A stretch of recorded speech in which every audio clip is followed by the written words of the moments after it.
Hello students, मेरा नाम अंकुश शुक्ला है। आप देख रहे हैं एक्सिस का यूट्यूब चैनल। वीपीटी, सीएफटी और हम लोगों ने मैग्नेटिक मोमेंट के बारे में अभी तक पढ़ लिया था। ठीक है, अभी हम लोग आज पढ़ेंगे आइसोमेरिज्म के बारे में। पहले भी आपने टर्म सुना हुआ है। कोऑर्डिनेशन कंपाउंड्स में क्या होता है कि ऐसे कोऑर्डिनेशन कंपाउंड जिनका केमिकल कॉम्बिनेशन कॉम्पोजिशन क्या होगा, या मॉलिक्यूलर फॉर्मूला या आयनिक फॉर्मूला या केमिकल कंपोजिशन बोल लीजिए आप, सेम रहेगा, पर जो एटम्स का है अरेंजमेंट है वो डिफरेंट रहेगा। तो वो आपस में क्या कहलाएंगे, मॉलिक्यूलर फॉर्मूला केमिकल कंपोजिशन, या मॉलिक्यूलर फॉर्मूला कह लीजिए, केमिकल कॉम्बिनेशन कंपोजिशन कह लीजिए, आयनिक फॉर्मूला कह लीजिए, सेम रहना चाहिए। पहला ये आपका कंडीशन है। उसके बाद अगर उनमें क्या होता है, जो अरेंजमेंट है ऑफ एटम्स वो डिफरेंट है, मतलब जो स्ट्रक्चरल अरेंजमेंट ऑफ एटम्स है वो डिफरेंट है, तो वो आइसोमर्स कहलाएंगे और इस फिनोमेना को आइसोमेरिज्म बोलेंगे। और आइसोमर्स की खासियत याद रखिएगा, उनकी जो आपस में जो प्रॉपर्टीज होती हैं वो डिफरेंट होती हैं, क्योंकि जो स्ट्रक्चरल उनका अरेंजमेंट जो चेंज हो जाता है एटम्स का, उसकी वजह से। ठीक है, यहाँ पे हमको दो तरह की मेन आइसोमेरिज्म पढ़नी है, स्ट्रक्चरल आइसोमेरिज्म और स्टीरियो आइसोमेरिज्म। स्ट्रक्चरल में आपको ये चार तरह का आइसोमेरिज्म देखना है। मैं अभी आपको आज की क्लास में स्ट्रक्चरल आइसोमेरिज्म कराऊंगा। ये आपने ऑलरेडी पहले भी सुना होगा, स्ट्रक्चरल आइसोमेरिज्म वर्ड, और स्टीरियो सुना होगा। यहाँ पे जो स्ट्रक्चरल आइसोमेरिज्म आती है कौन कौन सी आती है, आयनाइजेशन आइसोमेरिज्म आती है, हाइड्रेट और सॉल्वेंट आइसोमेरिज्म आती है। आयनाइजेशन मतलब एक तरह से देखा जाए तो हाइड्रेट जो आइसोमेरिज्म है वो टाइप ऑफ आयनाइजेशन आइसोमेरिज्म भी है। ठीक है, कोऑर्डिनेशन आइसोमेरिज्म आती है और लिंकेज आइसोमेरिज्म आती है। ये चारों आइसोमेरिज्म मैं आपको अच्छे से कराता हूँ। स्टीरियो में आपकी दो तरह के आइसोमेरिज्म पहले भी आपने सुनी थी, कौन सी होती है, ज्योमेट्रिकल आइसोमेरिज्म और ऑप्टिकल आइसोमेरिज्म। ये अभी इस क्लास में हम लोग नहीं पढ़ेंगे, इमीडिएट नेक्स्ट क्लास में पढ़ेंगे।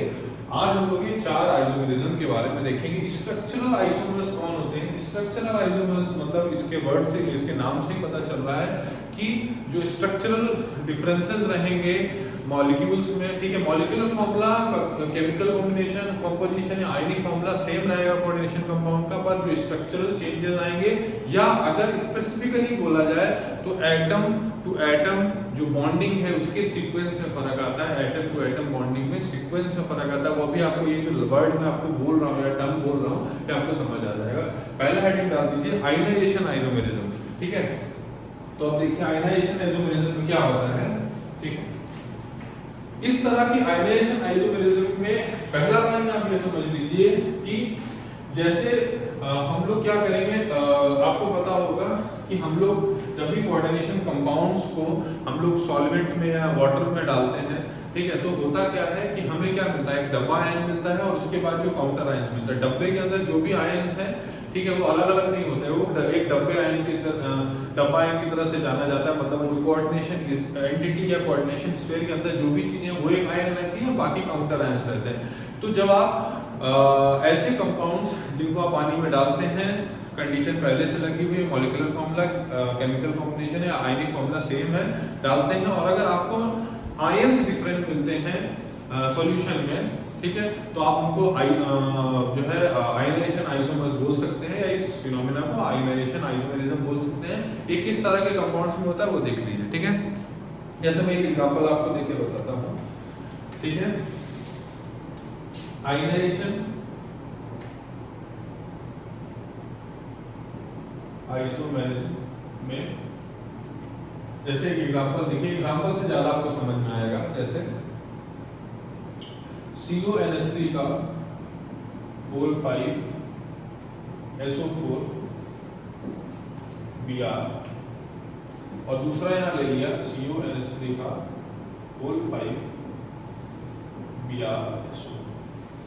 ठीक है, अब देखो बेटा कि यहां पे जब आप इसको सॉल्यूशन में डालेंगे या सॉल्वेंट में डालेंगे तो क्या होगा, आयन हमको एक डब्बा आयन मिलेगा यहाँ पे, ये वाला, इसको मैं नहीं लिख रहा हूँ, और एक हमको आयन क्या मिलेगा, बोलिए Br- आयन मिलेगा। ये काउंटर आयन के नाम से जाना जाता था, और ये कोऑर्डिनेशन एंटिटी के नाम से जानी जाती है, ऑलरेडी आप जानते हैं। जब इसको हम लोग सॉल्वेंट में डालेंगे, ठीक है, तो एक ये डब्बा आयन मिलेगा हमको सेम, ठीक है, और हमको यहाँ पे आयन जो मिलेगा वो एक SO4 आयन मिलेगा। बात समझ में आए? तो आयन देख रहे हैं यहाँ पे एक डब्बा आयन, तो ये अलग मिला ही मिला, यहाँ पे ये अलग है कि नहीं है, ये डब्बा यहाँ पे अलग है, ये डब्बा यहाँ पे अलग है, तो ऑब्वियसली ये डब्बा भी दोनों अलग हो गए, दोनों डब्बे अलग हो गए, और Br- यहाँ पे मिल रहा है हमको, और यहाँ पे क्या मिल रहा है, बोलिए SO4- मिल रहा है। तो तो आयन जो हमको मिल रहा है वो डब्बा भी डिफरेंट मिल रहा है और उसका काउंटर आयन भी डिफरेंट मिल रहा है। ये किस तरह के कंपाउंड्स में पाया जाएगा, जहां पे जो काउंटर आयन है, ये आपका जो काउंटर आयन है वो भी एक पोटेंशियल लिगैंड है, पोटेंशियल लिगैंड है। यहाँ पे आप देखिए Br क्या कर रहा है, एक काउंटर आयन था और वो यहाँ जो लिगैंड था SO4 था, यहाँ पे दो तरह के लिगैंड थे, एक एमाइन था और एक SO4 था, सल्फेट के नाम से जाना जाता है। तो Br क्या कर रहा है, रिप्लेस कर रहा है SO4 को, मतलब उसमें पोटेंशियल है, पोटेंशियल लिगैंड है जो SO4 को रिप्लेस कर रहा है। अब ये खुद Br खुद क्या बन जा रहा है, लिगैंड, और SO4 को क्या बना दे रहा है, काउंटर आयन। तो इस तरह के कंपाउंड्स में आयनाइजेशन आइसोमेरिज्म पाई जाती है। आयंस सॉल्यूशन में हमें जो आयंस होंगे वो अलग मिलेंगे। एक और एग्जांपल मैं बता देता हूं, देख लीजिए, ठीक है। ये किस तरह के कंपाउंड में पाया जाता है वो भी मैंने आपको बता दिया है। एक और एग्जांपल देख लीजिए, PtNH3 का होल 4 Cl2, Br2 हो गया यहाँ पे, ठीक है। अब Br इसको रिप्लेस कर सकता है, Br भी पोटेंशियल लिगैंड है, Br Cl को रिप्लेस कर देगा, यहाँ चला जाएगा, Cl को क्या बना देगा, काउंटर है। तो क्या हो जाएगा, PtNH3 का होल 4 और ये क्या हो जाएगा, Br2 और ये क्या हो जाएगा, बोलो। बात समझ में आ रही है, कितनी आ रही है।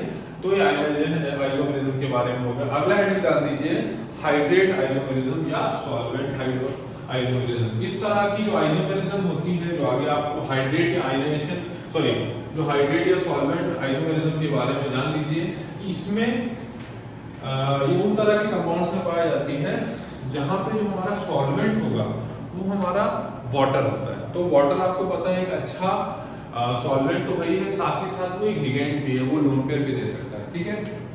तो एग्जांपल देखिए, जैसे यहाँ पे CrH2O, ठीक है, हाइड्रेट और सॉल्वेंट, ये टाइप ऑफ आयनाइजेशन आइसोमेरिज्म ही है, सॉल्वेंट आइसोमेरिज्म,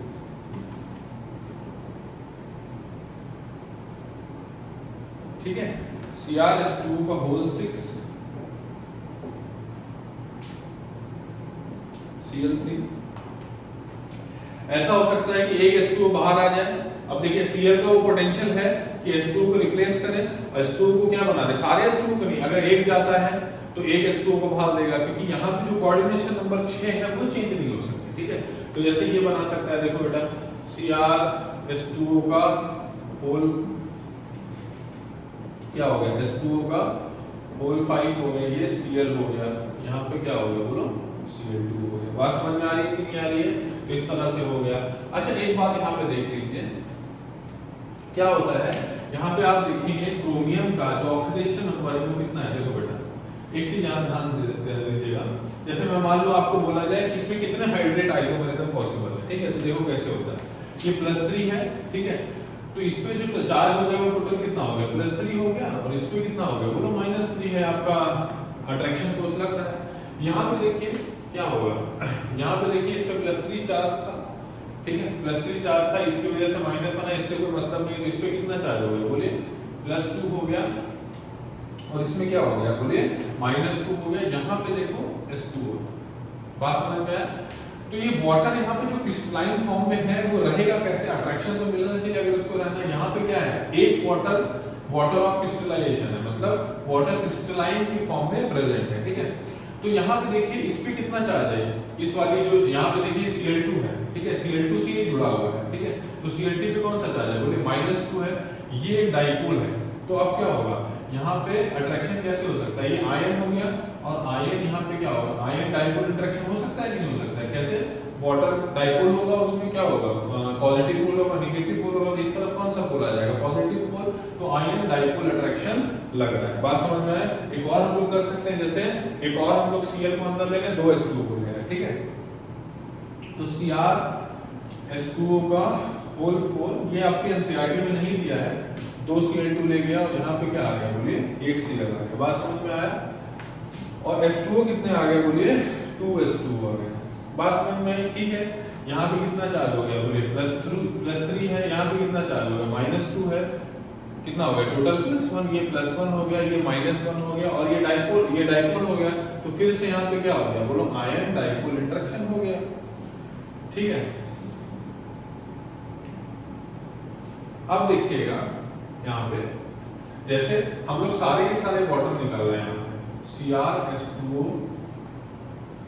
का हो, सॉरी सारे के सारे नहीं, मतलब सारे के सारे Cl अंदर ले जाएंगे तो 3 Cl अंदर ले जाएंगे तो H2O मेरे को कितने निकालने पड़ेंगे, बाहर 3, तो क्या हो जाएगा बताइए, Cl3 हो जाएगा और यहाँ क्या हो जाएगा बोलिए, 3H2 हो जाएगा। बात समझ में आ रही है कि नहीं आ रही? अब यहाँ देखिए इस पे कितना चार्ज हो गया, +3 चार्ज हो गया, इस पे कितना हो गया, -3 हो गया, टोटल इस पे चार्ज कितना आ जा रहा है, 0 आ जा रहा है, इस पे 0 चार्ज है, ठीक है। और ये डाइपोल है, तो डाइपोल को कम से कम या कोई भी चार्ज मिल जाता है, पॉजिटिव चार्ज मिल जाता है, नेगेटिव चार्ज मिल जाता है। बात समझ में, मतलब कल आपको ये क्वेश्चन पूछा जाए तो हाइड्रेट और सॉल्वेंट आइसोमेरिज्म इसमें कितनी होगी, तो भाई आप करेंगे पहले एक बार Cl डाल दिया, एक Cl डाला, एक आइसोमर आ गया, 2 डाला 2 आ गया, ठीक है, ये भी सही है, ये भी सही है। अभी तक हमारे 3 आइसोमर हो गए इसके, क्योंकि आपको इसको भी गिनना होगा, ऐसा नहीं कि आप इसको गिनेंगे नहीं, 1 2 3, चौथा जब आपने बनाया तो देखना होगा कि ये एग्जिस्ट करेगा कि नहीं करेगा, बस बना देना नहीं है। तो आप देखो ये डाइपोल है, इसको यहाँ रह जाने के लिए, मतलब इसको डाइपोल को ये वाटर को क्रिस्टलाइन फॉर्म में रह जाने के लिए वाटर को कुछ तो अट्रैक्शन चाहिए। तो यहाँ पे देखो चार्ज कितना आ रहा है, 0, क्रोमियम पे आपका ऑक्सीडेशन नंबर पता है आपको, +3 का चार्ज था, ऑक्सीडेशन नंबर एक चार्ज की तरह ही है, +3 है, ये -3 है, तो टोटल चार्ज कितना हो गया 0 और 0, और यहाँ डाइपोल पड़ा हुआ है, मतलब यहाँ पे ना कोई चार्ज ही नहीं है। यहाँ पे अगर पॉजिटिव होता नेगेटिव होता तो वाटर मैनेज कर लेता, तो यहाँ पे नो आयन डाइपोल इंटरेक्शन लग रहा है, तो ये बेटा एग्जिस्ट ही नहीं करेगा। बात समझ में आ रही है कि नहीं आ रही? ये बहुत इंपॉर्टेंट बात है, क्योंकि वो बना देना अलग बात है कि हाँ ठीक है भाई 3H2O हम लोग ने 3H2O बाहर लेगा, 3 Cl लेगा, कोऑर्डिनेशन नंबर 6 अपने फिट कर दी, पर ये एग्जिस्ट ही नहीं करेगा। तो अगर आपको बोला जाए कि हाइड्रेट और सॉल्वेंट आइसोमेरिज्म इसमें कितनी एग्जिस्ट करेंगी, तो कितनी, 1 2 3 आइसोमर एग्जिस्ट करेंगे। कभी ये मत कर देना कि इसको गिनना मत और इसको गिनना। और अगर आपके ऑप्शन में कभी ऐसा हो कि हाइड्रेट आइसोमेरिज्म का कॉन्सेप्ट वो ऑप्शन ना दिया हो, तो अगर आयनाइजेशन ना दिया हो तो आप उसको आयनाइजेशन मार दिया, अगर आयनाइजेशन हाइड्रेट दोनों दिया तो आप उसको हाइड्रेट मार दिया। बात समझ में आ रही है कि नहीं आ रही है? क्लियर है कि नहीं क्लियर? क्योंकि आप देखोगे आयंस में डिफरेंट मिलेंगे, यहाँ पे आपको 3 Cl आयन मिलेंगे, यहाँ पे आपको 1 Cl मिलेगा, यहाँ पे आपको 2 Cl मिलेगा, ठीक है। चलिए नेक्स्ट हेडिंग डाल दीजिए, लिंकेज आइसोमेरिज्म।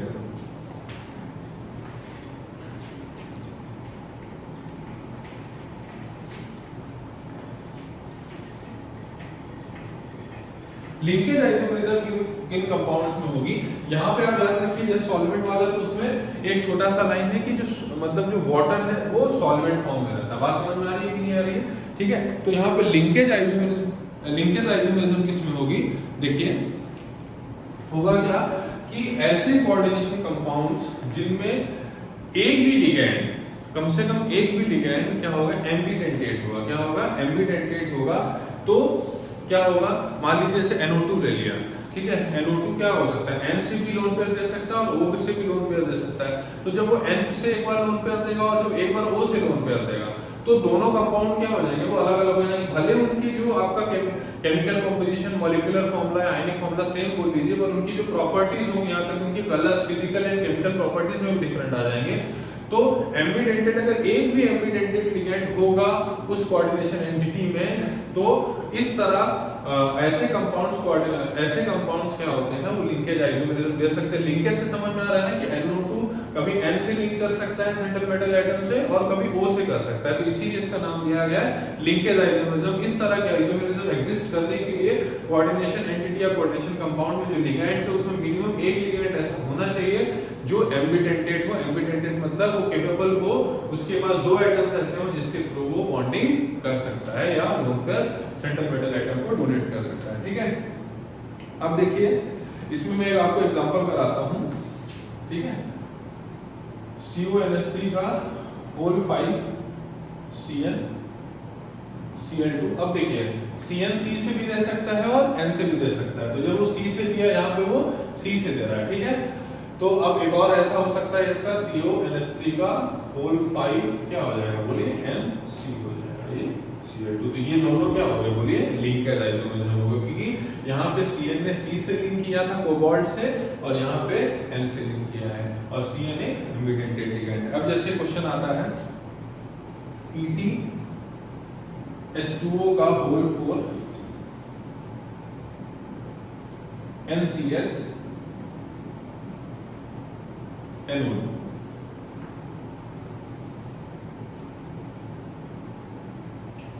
अब आपको जैसे इसमें बोला जाए कि कितने आपके लिंकेज आइसोमरिज्म पॉसिबल हैं, तो आप क्या करेंगे, देखिए यहाँ पे आपके तो एक ही आपका एंटीडेंटिंग लिगेंड था, अमोनिया तो था नहीं, अमोनिया हमेशा नाइट्रोजन से देता था। तो आप देखिए कैसे करेंगे, जैसे NCS इसमें N से भी दे सकता है और S से भी दे सकता है, इसमें NO2 में आपको बताया मैंने N से भी दे सकता है और O से भी दे सकता है। तो इसको करने का तरीका कैसे है, देखिए आपको ये पूछ सकता है कितने लिंकेज आइसोमरिज्म पॉसिबल है। तो आप एक काम कीजिए, बार बार ये लिखेंगे, एक तो ये हो ही गया PT_H2O का होल 4, मान लेते मैंने एक बार N से दिया है और एक बार क्या हो गया बताइए ONO हो गया, ठीक है। NCS का एक बार NO2 से पेयरिंग हो गया और एक बार ONO हो गया, ठीक है, परम्यूटेशन कॉम्बिनेशन किया होगा आपने। अब मैं क्या करता हूँ, PT_H2O का होल 4, ठीक है, और क्या करता हूँ, अभी NO2 और ONO को चेंज कर दिया, अब मैं एक काम करता हूँ N को चेंज करता हूँ, मतलब यहाँ लिखता हूँ HCl और NO2 लिखता हूँ, ठीक है। और एक बार लिखता हूँ मैंने पहले NO2 को डिस्टर्ब किया, N एक बार N को चेंज, मतलब NO2 में N का इस्तेमाल किया, एक बार फिर O का इस्तेमाल किया, इसको मैंने चेंज नहीं किया। अब मैं क्या करूंगा, NO2, अब मैं क्या करूंगा, NO2 में N से ही दूंगा, ठीक है। तो देखिए PT हो जाएगा H2O का होल 4, ठीक है। अब NO2 है यहाँ पे, ठीक है, एक और पॉसिबल क्या है यहाँ बताइए, HCl है, HCl का अगर मैं पेयरिंग करा दूं ONO से, देखिए मैच तो नहीं कर रहा है, कोई दो कॉमन तो नहीं आ जा रहे हैं, इसमें N है, इसमें NO है, इसमें SN है, इसमें SO है, बात समझ में आ रही है, देखिए N मतलब समझ लो NCS भी N से दे रहा है, NO2 भी N से दे रहा है, इसमें NO आ रहा है, इसमें SN आ रहा है और इसमें SO आ रहा है, सब अलग अलग हैं। इसमें आइसोमरिज्म कितना आ गया, लिंकेज आइसोमरिज्म कितना आ गया, बोलो 4 आ गया। ऐसा नहीं कि इसको मत गिनेगा, बात समझ में आ रही है कि नहीं आ रही है। ये पेयरिंग आप परम्यूटेशन और कॉम्बिनेशन में आपने ऑलरेडी किया और बहुत छोटा सा है, इसमें कोई दिक्कत है नहीं, बात समझ में आया। चलिए आगे बढ़ते हैं हम लोग।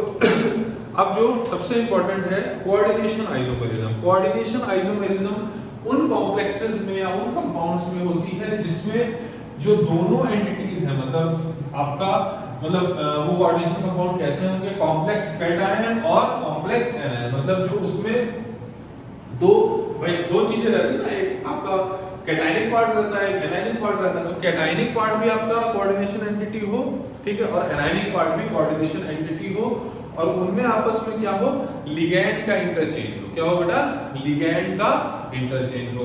तो उस पे जैसे क्वेश्चन करते हैं, इसमें आपकी कंडीशन है कि both cation and anion are coordination entity, मतलब कैटायन और एनायन दोनों आपके कोऑर्डिनेशन एंटिटी होने चाहिए, और उसमें आपस में क्या होगा, लिगैंड्स का इंटरचेंज होगा, उससे आपके कोऑर्डिनेशन आइसोमर्स आए, ठीक है। तो देखिए क्या होगा इसमें, इस तरह का आइसोमरिज्म इसमें होती है। जैसे एनसीईआरटी में आपका डायरेक्ट दिया हुआ है और उसमें वहां पे ये नहीं बताया कि इसमें कितने पॉसिबल है। मैं आपको ये भी बता दे रहा हूँ कि किससे भी क्वेश्चन आते हैं कोऑर्डिनेशन आइसोमरिज्म में, ठीक है। होता क्या है, जैसे MLN है,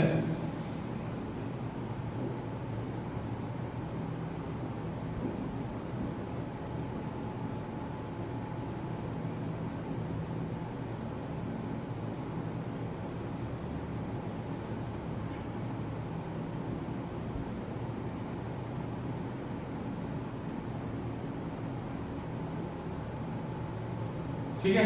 तो होगा क्या कि दोनों सेंट्रल मेटल एटम या आयन डिफरेंट भी हो सकते हैं, तो ये लिगैंड इधर जाएंगे और ये लिगैंड इंटरचेंज होगा। बात समझ में, एग्जांपल के थ्रू समझिए, ज्यादा समझ में आएगा। एग्जांपल लेता हूं मैं, CuNH3 का होल 4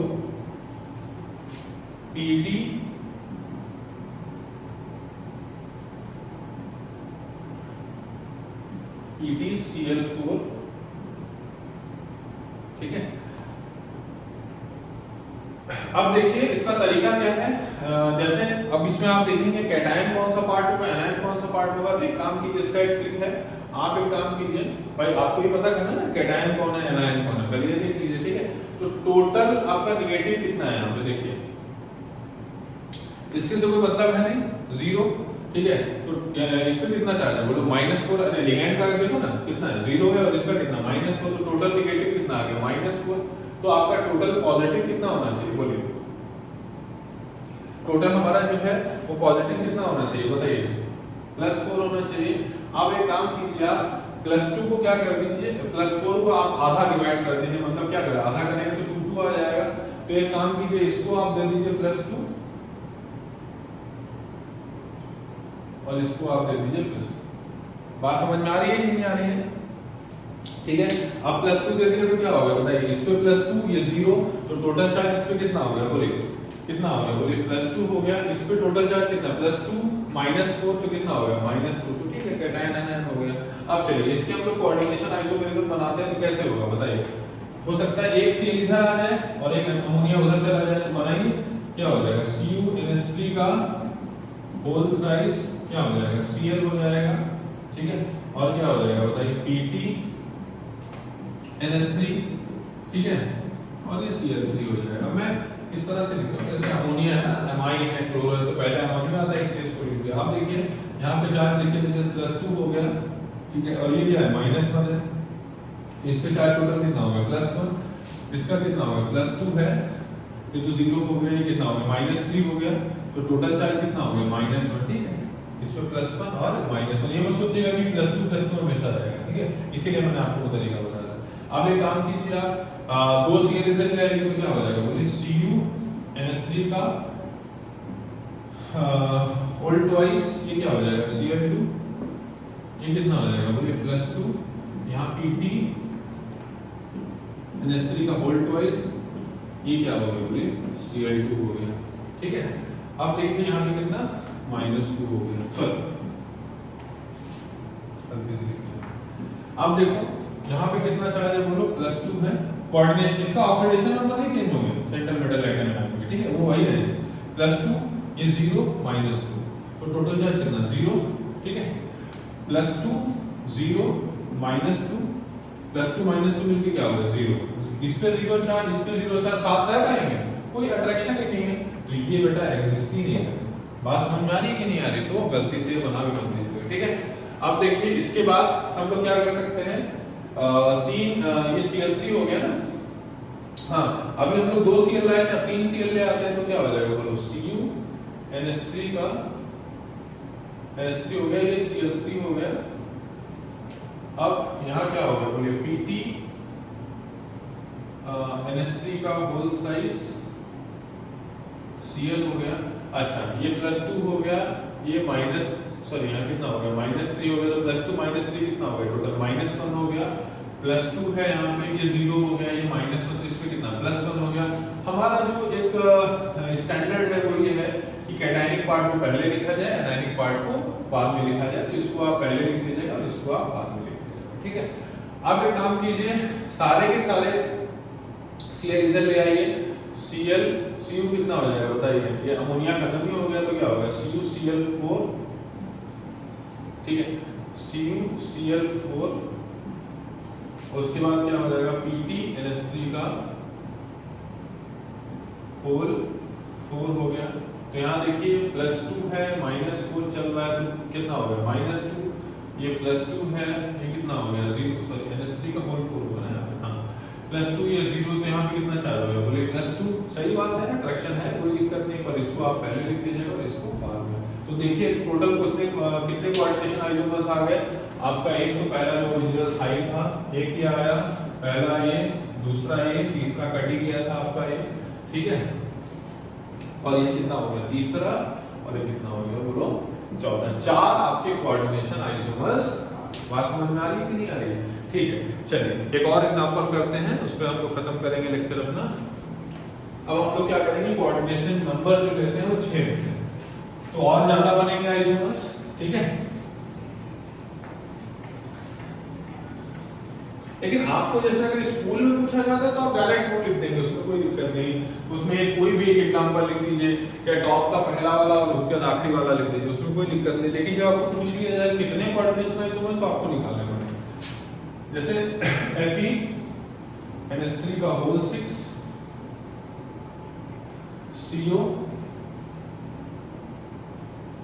CuCl6, ठीक है। तो यहाँ देखो बेटा क्या करेंगे, पहली बात लिगैंड पे चार्ज कितना 0, यहाँ पे टोटल चार्ज कितना हो गया 0 है, लिगैंड का चार्ज देखिए मेटल मेटल से मतलब नहीं, लिगैंड का टोटल चार्ज 0 है, यहाँ लिगैंड का टोटल चार्ज -6 है, 0 -6 मतलब टोटल नेगेटिव आपका कितना आ गया बोलिए, ठीक है, पहले वाले में आपको शायद थोड़ा सा डाउट रह गया हो तो एक और क्वेश्चन कर लेते हैं। टोटल नेगेटिव कितना हो गया -6, तो टोटल पॉजिटिव हमारा कितना होना होगा, बोलो कितना होना, +6 +6 का आधा कीजिए और दोनों मेटल्स को दे दीजिए, +3 हो गया और ये क्या हो गया, +3 हो गया। आप बताइए +3 टोटल चार्ज, ये 0 है तो इसमें टोटल कितना, +3, ये +3 -6 तो टोटल चार्ज इसमें कितना, -3। स्टार्ट कीजिए करना, एक Cl लाना स्टार्ट कीजिए यहाँ पे, ठीक है। तो क्या हो जाएगा, FeNH3 का होल 5Cl, ठीक है। फिर क्या हो जाएगा, CONH3Cl5, ठीक है। टोटल चार्ज कितना हो गया, 5 - 1 कितना हो गया, बोलिए, सॉरी टोटल चार्ज में 0 है ना, तो ये कितना हो गया, यहाँ पे तो +3 चल ही रहा था और ये हमारा क्या +3 चल रहा था, +3 - 1 हो गया तो कितना हो गया, बोलिए +2 हो गया और यहाँ कितना हो गया, -2 हो गया। देखिए +3 है 0 -5 +3 -5 कितना हो गया, -2, ठीक है। 2 Cl ले आइए, FeNH3 का होल 4Cl2, तो 2 अमोनिया हमारे उधर चले जाएंगे, CONH3 का होल 2Cl4 हो गया, तो कितना हो जाएगा बताइए, +3 चल ही रहा था इस पे और ये -2 +3 -2 +1 हो गया, ठीक है। +1 होने के बाद इस पे देखिए CO +3 है, +3 चल ही रहा है हमारा, +3 ये 0 हो गया, -4 हो गया तो कितना हो गया, -1 चलेगा, है अट्रैक्शन है कि नहीं है, +2 -2 +1 बांध के रखिएगा, ठीक है। आप देखिए नेक्स्ट वाला FeNH3 का होल थ्राइस Cl3, उसके बाद क्या आ रहा है आपका CONH3 का होल थ्राइस Cl3, यहाँ पे देखिए इस पे कितना +3 -3 0 हो गया, +3 रहता ही है इसका, -3 कितना हो गया, बोलिए टोटल कितना हो गया, 0, ये एग्जिस्टिंग नहीं करेगा, काट देना है इसको। अब उसके अलावा उल्टा करना स्टार्ट कीजिए, बताइए क्या हो जाएगा, Fe कितने Cl हम लोग अमोनिया उधर ले जाते हैं ना, Cl हमारे कितने आ जाएंगे, 4 आ जाएंगे, NH3 क्या हो जाएगा, बोलिए 2Cl4 हो जाएगा, ठीक है। और CONH3 क्या हो जाएगा, whole twice, sorry NH3 whole 4 ना, अमोनिया उधर ले जा रहे हैं, Cl इधर बढ़ा रहे हैं, मतलब इधर क्या हो रहा है भाई, जैसे Cl इधर 0 थे, सॉरी 6 थे, तो अमोनिया इधर बढ़ाते जा रहे हैं और इधर Cl बढ़ाते जा रहे हैं, ठीक है। तो यहाँ क्या हो जाएगा, Cl2, अब देखो यहाँ पे +3 हो गया बेटा, ये 0 हो गया, -4 हो गया, तो क्या हो गया, +3 -4 क्या हो गया, बोलिए -1 और ये +1, क्या करेंगे, इसको यहाँ लिख देंगे और इसको यहाँ लिख देंगे, बात समझ में आई। और पॉसिबल कौन सा होगा बोलो, आई थिंक मेरे हिसाब से 2 और होंगे शायद, ठीक है। FeNH3, ठीक है, और ये क्या हो जाएगा, Cl5, 5 Cl इधर आ गए, तो उधर भी हमारे अमोनिया कितने पहुंच जाएंगे, 5 पहुंच जाएंगे, NH3 का होल 5 Cl हो जाएगा। चार्ज देख लीजिए, +3 -5 -2 हो गया, +3 -1 हो गया, तो कितना हो गया, बोलिए +2 हो गया, बात समझ में आ रही है, -2 +2 फिर से इंटरचेंज करेंगे, बस इस वाले को इधर लिख देंगे, इस वाले को इधर लिख देंगे स्टैंडर्ड के लिए, ठीक है। अब एक और होगा, Fe सारे के सारे Cl इधर आ गए और सारे के सारे अमोनिया उधर चले गए। ये एक्सट्रीम वाले आपको एग्जांपल्स दिए होंगे इस गाइड में कि भाई ये और ये आपके कोऑर्डिनेशन आइसोमर्स हो गए, ठीक है, कि भाई पूरा का पूरा अमोनिया ने क्या कर दिया, मतलब इंटरचेंज हो गया, Cl इधर चले गए और अमोनिया इधर चले गए, ठीक है। बाकी नंबर ऑफ निकालेंगे आपको ये करना पड़ेगा। ये क्या हो गया, +3 -6 -3 बात समझ में आ रही है, इसको फिर से उल्टा लिख देंगे। तो आइसोमर्स कितने हो गए बोलो बेटा, एक ये भी लिखना है, ठीक है। तो 1 2 3, ठीक है, ये वाला तो कट गया था हमारा 4, फिर हमारा ये कितना आ गया 5 और ये हमारा कितना आ गया 6, ठीक है। तो इस तरह से आइसोमर्स, आपके इससे ज्यादा और आपसे कोई टिपिकल क्वेश्चन नहीं पूछा जाएगा। एक बार एनसीईआरटी से और पढ़ लीजिएगा, लेक्चर को देख लीजिएगा, जो भी डाउट्स आते हैं आप पूछ लीजिएगा, ओके, ठीक है। Thank you and all the best, okay, all the best.